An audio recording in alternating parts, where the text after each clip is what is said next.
Your Highness, Israel just signed with Hamas a truce of 4 days and the sparing liberation of 50 hostages. Is it for you a good or bad agreement with this barbaric Hamas people? Well, first of all, on the humanitarian level, of course, no one can be not relieved to see that families are getting back their loved ones, and that's obviously a humanitarian issue. However, let me just start by saying that this whole concept of hostage-taking is not new. It started in Tehran when the U.S. embassy personnel were taken hostage. And we see today that the regime's proxies are behaving in the same manner. That they have learned a lesson as a result of hesitation and weakness from Western governments that it pays to take hostages. Case in point, the recent release of hostages in Iran in exchange for money that was liberated by the current Biden administration. What I'm trying to say here is that if you succumb to blackmail, we better expect more and more hostages to be taken down the line. Which leads us to this issue. It's one thing to try to fight the symptoms. The problem is you have to cure the disease. And the disease is what is the source of all this kind of radicalism and terrorism. And again, it ties back to the chief financier of groups like Hamas, which is, of course, the regime in Tehran.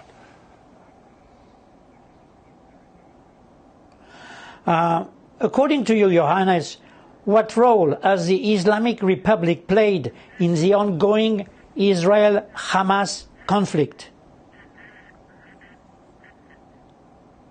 Well, obviously, it was not in the regime interest to see this peace process and the Abraham Accord bear fruits, so they tried to sabotage it.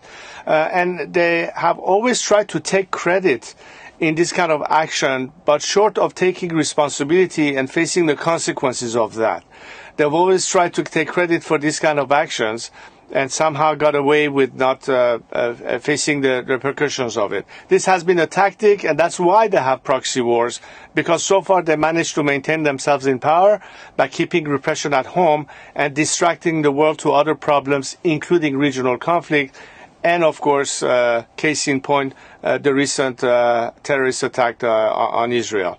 The proxies from the regime are operating day in, day out. They're getting financed, they're getting trained, they're getting equipped with weapons and all that.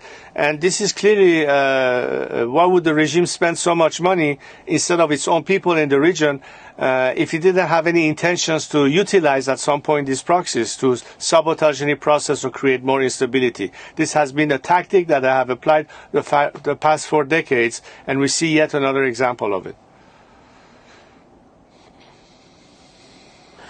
According to you, what do the Iranians inside the country, what do they think about the situation? Do they hope it could lead to the fall or the death of the regime? Iranians have been chanting for years, neither Gaza nor Lebanon may my life be sacrificed for Iran. Well, when they say Gaza and Lebanon, they mean Hamas and Hezbollah or Islamic Jihad. Anything that the regime is using abroad at the people of Iran's expense to conduct its idea of assimilating the world under a religious Shiite caliphate, which is really the ultimate goal that the regime has, to defeat the free world. It is at the expense of the Iranian people. So Iranians are always glad to see when the world is fighting back against their oppressor, either directly or indirectly, in this case against its proxies, because they know that everything hangs in a balance. As long as this regime managed to keep itself in power in Iran, there's misery, there's poverty, there's no hope for the future for my fellow compatriots. And this is why I think that the interest of the free world is not to deal with this regime or maintain the status quo. The ultimate solution to everybody's problem, whether it's the Iranian people or the international community, is to put an end to the regime that is ruling my homeland. Would you say, as late President Chirac said in the past, that Iran is the cancer of Middle East? It is. Look at the relations Iran had before the revolution with the whole world, including the Soviets and the Chinese. We had a very balanced policy. We had good relationship with our neighbors, the Arab countries, and including Israel before the revolution. Since the revolution in Iran and the taking over of our country by this regime, you have seen nothing but havoc, violence, conflict, instability, threats, terrorism, radicalism, including the nuclear threat. Everything is negative, negative, negative, negative. There's not one aspect that this regime has done that has in any form or shape made lives of people at home better, or for that matter, made the world safer or more stable. It goes without saying, and he was right in designating as such. It is a cancer, and therefore you have to remove the main tumor. If the tumor is in the heart or in the brain, you don't go and amputate a leg or a finger. You have to go to the source. And as I said before, and I repeat it again, the eye of the octopus is in Tehran.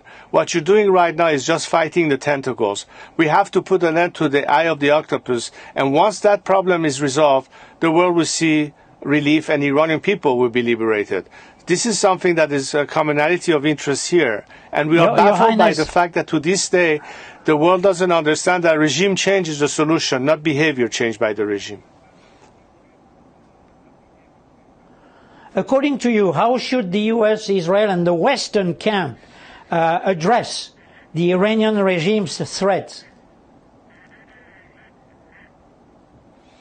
If they come to the conclusion, as I said earlier, that the solution is not behavior change by the regime, but regime change itself, at the ask of the Iranian people, but also logically for them to understand that this is why we have all these problems and we can eliminate all of them at once. In that sense, the policies should shift towards a dual-track approach. One would be maximum pressure, which means additional sanctions. I hope Europe will finally make the decision to put the IRGC on the terrorist list, because that would put even more pressure on the regime. Parallel to that, a policy of maximum support. By maximum support, we mean empowering Iranians to equal the playing field. Access to internet, funding labor strikes, helping organizations and civil society orchestrate and equip themselves. These are the kind of things that will bring dual pressure on the regime that will be enough to lead to its downfall, which is the ultimate solution and a win-win proposition for the people of Iran who seek a secular democratic alternative to this clerical dictatorship. And the world will finally be relieved of all the threats that this regime has created ever since its inception. Your Highness, finally, I don't want to say that it would be a wishful thinking, of course, but what would the Middle East look like with a secular, democratic Iran?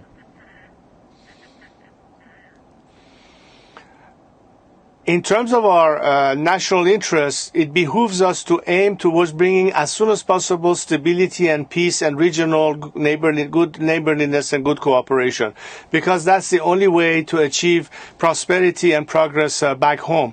We cannot live in a climate where there's constant tension. On the other hand, if stability is brought back to our region, and it once was like that before the revolution, you can imagine the prospect of the future being really positive in terms of our relationship with the Arab world, with Israel, with our other neighbors. It is conducive to a climate of progress and prosperity, which is what is everybody's interest, including in my country's interest. It is in that climate that we can all live together and prosper, as opposed to constantly worry about each other, which is really what this regime has created. So I have a very positive optic on the future, and I think that once Iran is liberated, not only the people of Iran will benefit from it, obviously, but our neighbors will clearly immediately see the huge difference between now and a different Iran with a different disposition completely. The opposite of this regime is black and white. Your Highness, I want to thank you very much for having taken time to talk to I-24 News. Many thanks again. Feel welcome to come back to make some more commentaries about the ongoing development. Many thanks again, Your Highness. My pleasure. Thank you for having me.